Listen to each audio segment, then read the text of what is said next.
झारखंड सरकार के रवैये पर भड़के सुदेश महतो। कहा हेमंत सोरेन ने झारखंड के नौजवानों से किए वादे को तोड़ा है। झारखंड के पूर्व उप मुख्यमंत्री एवं आजसू सुप्रीमो सुदेश महतो ने झारखंड सरकार के द्वारा किए गए वादे को न निभा पाने का हवाला देते हुए कहा कि जिन्होंने राज्य के बेरोजगार ग्रेजुएट को 5,000 तथा पोस्ट ग्रेजुएट को 7,000 मासिक देने का वादा किया था। साथ ही उन्होंने यह भी कहा कि बिना मूल्यांकन के ही मुख्यमंत्री ने अपना बयान दिया है। अगर वे केंद्र के सत्ता पक्ष में होते तो बयान हाँ में होता। इस गवर्नमेंट के गठन होने का एक बहुत बड़ा कारण रहा है। यहाँ तक कि जो नौजवान जो हैं यहाँ के, उन नौजवानों को, ग्रेजुएट नौजवानों के लिए 5,000 नौकरी ना मिलने पर और पोस्ट ग्रेजुएट के लिए 7,000 निश्चय किया गया था। आज उस दायित्व से पीछे हट रहे हैं। यहाँ तक कि 5 लाख लोगों का वो वर्ष भी पार हो गया, आपने देखा होगा। और आज भी सरकार का निश्चय है, हमने यही कहा है कि सरकार को यहाँ के नौजवानों का डाटा ना होगा। चूँकि डाटा एकत्रित करने का कोई जगह ना होगा, इसलिए नहीं हो पा रहा है। तो पार्टी ने तय किया है कि आने वाले समय में पार्टी गाँव, पंचायत और प्रखंड के नौजवान और खाली हाथ बैठे लोगों का डाटा इनके नीचे के जो पदाधिकारी हैं, खासकर प्रखंड स्तर के पदाधिकारी के यहाँ जमा कराएंगे और उसकी गिनती सरकार तक पहुँचाने का काम करेंगे। पंचायत चुनाव क्रम और वो जो जिस झारखंड की कल्पना हम लोग ने किया था, वो बृहद झारखंड का वो अंग के लोगों को गोलबंद करने का निर्णय लिया है। वो आज भी हम उनका उपकार इस प्रदेश पर है, उनके संघर्ष में उनके योगदान है।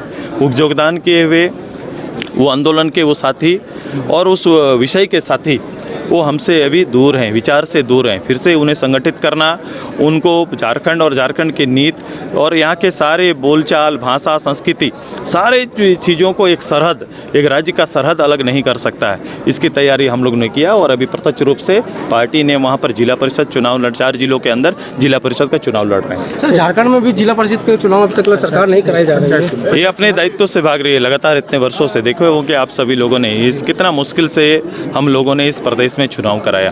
पंचायत चुनाव 73 के बाद से रुका हुआ था। पंचायत चुनाव प्रदेश में हुआ, हम लोग ने पंचायत चुनाव के अंदर में महिलाओं को आरक्षण 50% देने का काम किया। एक गांव आज में जहां पर शून्यता थी वहां विश्वास बढ़ा है। 500 की आबादी से नेता का चयन होने लगा। आज 2 साल से कोई ना कोई बाधा और बाधक न कर इन चीज़ों को रोका जा रहा है। हमारा ये पड़ोसी प्रदेश बिहार ने कोविड के बावजूद चुनाव करा लिया। ये यूपी का चुनाव हो सकता है, कई राज्यों का, बंगाल का चुनाव हो गया, लेकिन झारखंड में पंचायत चुनाव सरकार नहीं करा सकती। ये अपने दायित्व से भागना और पंच और पंचायत के जो विश्वास को हम लोगों ने तैयार किया था उससे लोगों को बेदखल करना, जो गांव से ग्रोथ था, गांव का नेतृत्व था, उसे मारने की तैयारी है। ओबीसी को लेकर हम लोग ने लगातार मुखर रहे हैं, पार्टी लगातार आंदोलन करते रही है। इतना तक हुआ कि इस के ज्ञापन या इसके लिखित संदेश को मुख्यमंत्री तक पहुंचाने पर हमसे सहित पार्टी के हजारों लोगों पर केस किया जाता है। पार्टी इस लड़ाई को एक मुकदमे और उस दायरे पे नहीं न चाहती, इसको निर्णायक में ले जाना चाहती है। और पार्टी ने 2 बात कहा है कि जो राष्ट्रीय मानक के आधार पर या राज्य के जो पिछड़ा वर्ग आयोग की अनुशंसा के आधार पर राज्य को उसको आरक्षण देना पड़ेगा। लंबे समय से ये आरक्षण केवल नौकरी नहीं बल्कि भागीदारी का सवाल है। और साथ ही साथ हमने कहा है कि प्रदेश के अंदर में ओबीसी की जनगणना कराई जाए, पिछड़ों की जनगणना हो। हमने ये भी आज तय किया है कि सरकार, चूँकि प्रधानमंत्री जी से आग्रह किया और फिर मैंने राज्य सरकार से भी आग्रह किया है कि अगर दोनों सरकारें इसमें आगे कदम नहीं बढ़ाती है तो संगठन खुद अपना आयोग बनाकर एक वास्तविक डाटा पब्लिक डोमेन में रखने का काम करेगा।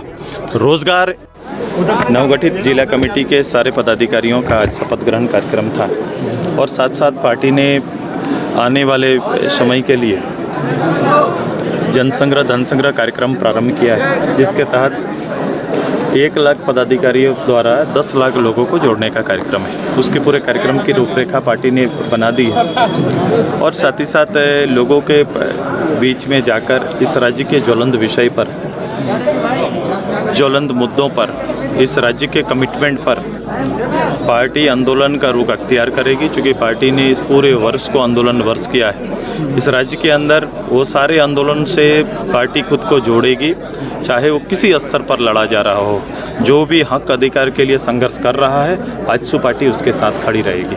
दादा, मुख्यमंत्री हेमंत सोरेन ने बजट पर कहा है कि ये अपने मन की बात करते हैं, कैसे देखते हैं? क्या मन की बात कर रहे हैं? आजकल बजट पर लोग मूल्यांकन नहीं करते हैं।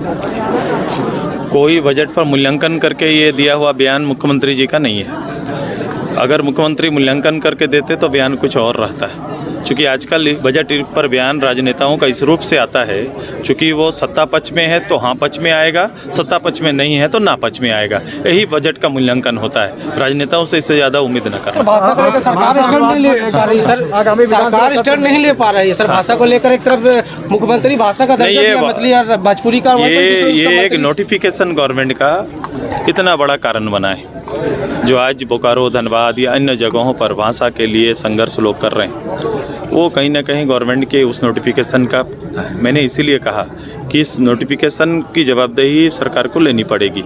मुख्यमंत्री के इस नोटिफिकेशन से उस सरकार के सहयोगी सहमत हैं या नहीं हैं। अगर सहमत नहीं है तो फिर कैबिनेट के होने का कोई औचित्य नहीं, या कैबिनेट में होने का कोई औचित्य नहीं। दूसरा, उस दल का, जिस दल ने इस कैबिनेट से इसको पास किया है, चूँकि अपने को भूमि पार्टी, इस झारखंड की पार्टी कहते हैं, तो झारखंड की पार्टी और झारखंड के लोगों के खिलाफ में जाने से पहले, उनके सिग्नेचर करने से पहले उनके हाथ क्यों नहीं कांपे? और ये जवाब उनको देना होगा, उनके दल को देना होगा, उनको प्रतिनिधि को देना होगा। हमने तय किया है कि उनके दल के सारे प्रतिनिधि, हो सकता है किन्हीं का विचार अलग हो सकता है, मैंने अखबार में भी देखा है, तो उनको विचार के लिए पार्टी की ओर से यहाँ की मूल भावना का एक अभियान चला के उन तक पहुँचेंगे, उनको एक आवेदन देंगे और उनसे आग्रह करेंगे कि अपना मत बाहर भी और भीतर भी स्पष्ट करें।